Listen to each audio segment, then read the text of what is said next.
Hello,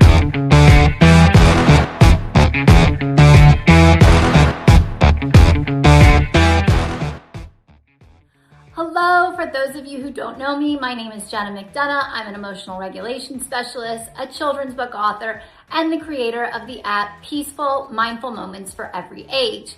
I'm also a big pop culture fan, and we are here today to talk about Secret Lives of Mormon Wives, Season 4, and what I've seen from an emotional regulation perspective.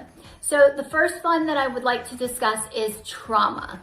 Trauma is a big buzzword on this show from season 1 onward.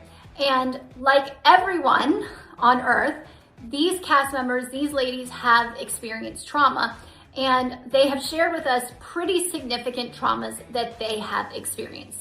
Now, something happens when you have a trauma. You experience something and it is within your body, right? So I think almost all of these women have spoken to the fact that they have done therapy in some type or fashion and have tried to or are working through these traumas. So while you can work through trauma in a traditional therapy setting and use different amazing modalities like EMDR and things of that nature, you can talk the therapy, you can cognitively feel better through therapy, but the thing that people miss is that trauma is energy. Everything in the world has energy. Even the rock that you think just sits there and doesn't move is energy. So when you have a traumatic event happen, there is an energy associated with that, and that energy lives within your body. So when you go and you do this healing work and you start to feel better, you may still have some of that energy stuck in your body if you don't do something to move the energy of the trauma. So what happens if you don't move the energy of the trauma in your body? It manifests as things like illness, dis-ease, physical pain. It can manifest in all different ways if it's not dealt with. So how do you move the energy of trauma so it doesn't get stuck in your body? Well, there's lots of ways to do that. You can do that through meditation. You can do a meditation where you're breathing into the trauma in your body. You do a body scan, you find the trauma, you breathe into it. I like to imagine it like a jellyfish. So as you're inhaling, you're expanding, and as you're exhaling, you're contracting, but you're restoring movement to that stuck energy within your body so that it can eventually move up and out of your body.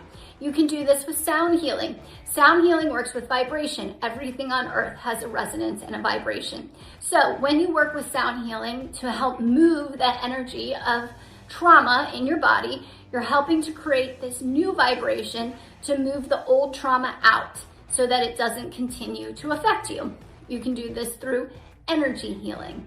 You can have an energy healer physically help you remove the energy of the struck trauma within your body. If you think of an animal who goes into shock, like a deer who sees another predator animal, what do? They freeze, right? They play dead. What happens when that animal has to then come out of that shocked system? Once the threat has passed, you'll see them shake. They move the energy from that traumatic event. The same is true of people. So when something happens, if it's not energy from a trauma, from a previous trauma that's stuck in your body, if it's something that's happening in real time, you can use a somatic reset, just like an animal, to shake that energy out of your body, to stomp it out of your body, to walk it out of your body. There's so many solutions. But if you have a past trauma that you've been working to heal, but you still have triggers, you still are having symptoms, things are still coming up for you, you're starting to have pain, you're starting to have illness, it could be the energy of the trauma trapped in your body and it needs to be moved. So while all of these women, bringing it back to Secret Lives of Mormon Wives, while all of these women have experienced trauma, and the majority of them, if not all of them, I don't know personally, have gone and worked with someone, a therapist, a psychiatrist, a therapist, a psychologist, sorry, brain freeze.